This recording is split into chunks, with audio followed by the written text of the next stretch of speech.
Tonight, a Florida police officer is under investigation after appearing to choke a fellow officer. Look at this. It's body cam footage showing the officer yelling at a handcuffed suspect and pulling his can of pepper spray. That's when a female officer grabs him, trying to de-escalate the situation, according to authorities. You can see the male officer turn around and place his hands at her throat. Listen to what a law enforcement expert said about this incident. We see a female police officer that's finally doing the right thing, the thing we've been trying to retrain law enforcement throughout the country to do, and that is intervene when you see excessive use of force. So she does the right thing. And I think the sergeant's response to that is even more, if not just as appalling as his reaction to the handcuffed prisoner. The Sunrise Police Chief says that the officer who put his hand on the other officer's throat has been relieved of supervisory responsibilities. Meanwhile, an internal investigation is now underway into this incident. This body cam video is part of an internal investigation into a local deputy who pulled over a car, discovered it had obviously been in a pretty serious crash, but ended up letting the driver go.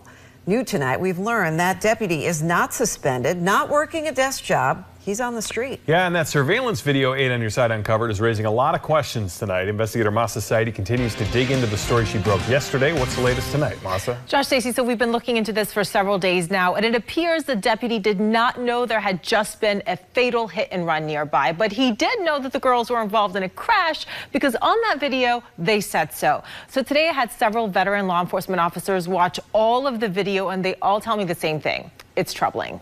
I was just going to tell you, you got a light out over here, so. As the Pinellas Park Police Department investigated a deadly hit and run, a few miles away, a deputy from a different agency, the Pinellas Sheriff, had pulled over a car. A taillight was out. It was 3:18 in the morning. Oh, damn, I didn't even see this. Okay, where did this happen at? Come down and somebody hit her. The deputy sees the windshield is shattered. The women claim they just got into a crash at the club. The deputy runs the license of the driver, Anaya Milan. How far you guys got to go? Only right here.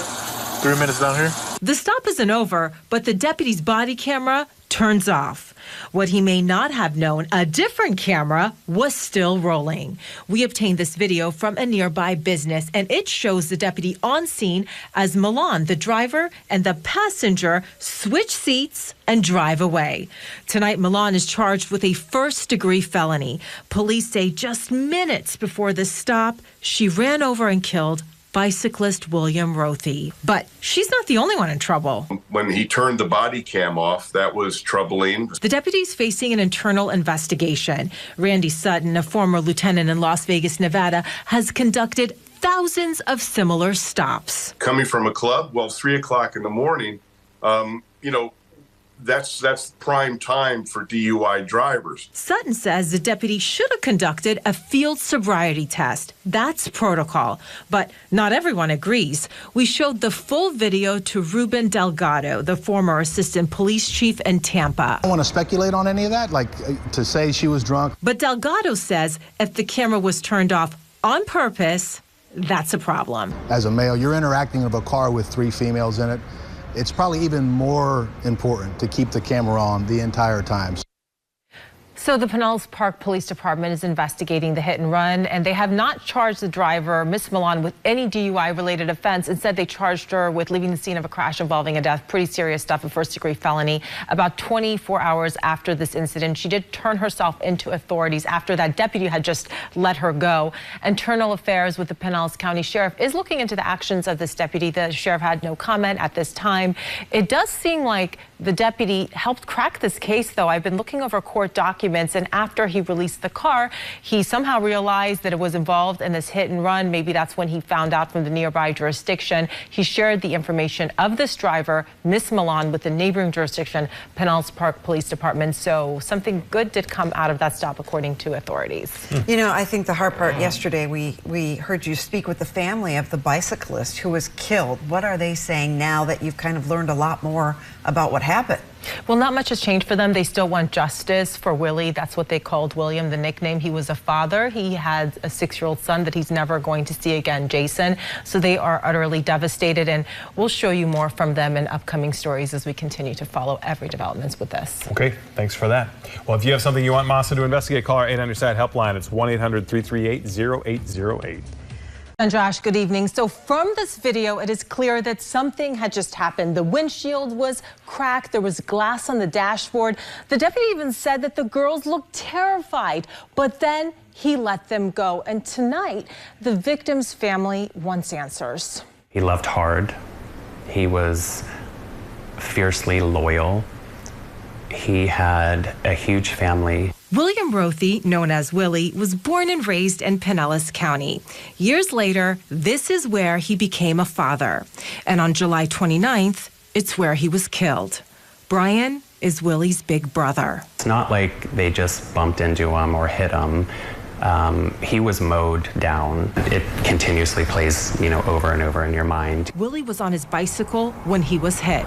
Soon, Pinellas Park PD arrived on scene, but the driver was long gone. Police had questions. Who did this? And where are they? I was just going to tell you, you got a light out over here, so. As the police department investigated the hit and run, a deputy from a different agency, the Pinellas sheriff, had stopped a car. The deputy noticed a taillight was out. That's when he saw the windshield was caved in. Oh, damn, I didn't even see this. Okay, where did this happen at? Come down and somebody hit her. The women claim they got into a crash at the club. The deputy runs the driver's license, then he lets them go. How far you guys got to go? Only like 3 minutes. 3 minutes down here? Tonight, the driver is charged with hitting Willie. Police say more than 24 hours after the deadly crash, she turned herself in. Brian tells me the delay was excruciating. The worry that we all had, wondering, where is this person? So why did the deputy let the driver go? According to court documents, he didn't know there had been a hit and run until, quote, after he concluded his traffic stop. Could he have been, giving someone a free pass or a little leniency? Absolutely. Does it help if you're, a pretty person? Minutes after stopping the women, the deputy turns off his body camera. But we obtained video of what happened next. This is surveillance from a nearby business. What most people don't see is that the officer has the passenger switch seats with the driver. Brian wants justice for Willie. He says the driver, the passenger, and the deputy should all be held accountable. We change out flowers, we'll change out photos, spruce it up a little bit. But despite the grief, remarkable empathy. So many lives were destroyed with this wreck. So many lives. The driver, has a family. She has friends. She has a child. Even the sheriff's deputy that, pulled them over. And the driver has a 3-year-old child. Now, the Pinellas County Sheriff's Office had no comment. That's because there is an internal investigation underway into the actions of this deputy. The name of the driver charged is Anaya Milan. We reached out to Miss Milan's attorney. We have not heard back. Milan is facing a first-degree felony for leaving the scene of a crash involving a death. She did ask the judge to reduce her bond so she could be with her 3-year-old son. She says they've never been apart. And she also said in court paperwork, that she sends her love to the victim's family, but just such a horrific story. And that video was shocking that you see all of them in the, wow. All right, 2 people in the car, right? Are they facing charges at this point? Yeah, so 2 people are facing charges, 2 of 3. The front passenger as well, Nicole Ventura, is charged with accessory after the fact, also tampering with evidence. And these cases are going to be in court next month. It's a very complicated story, and we're going to be following it, guys. Yeah, we look forward to the update.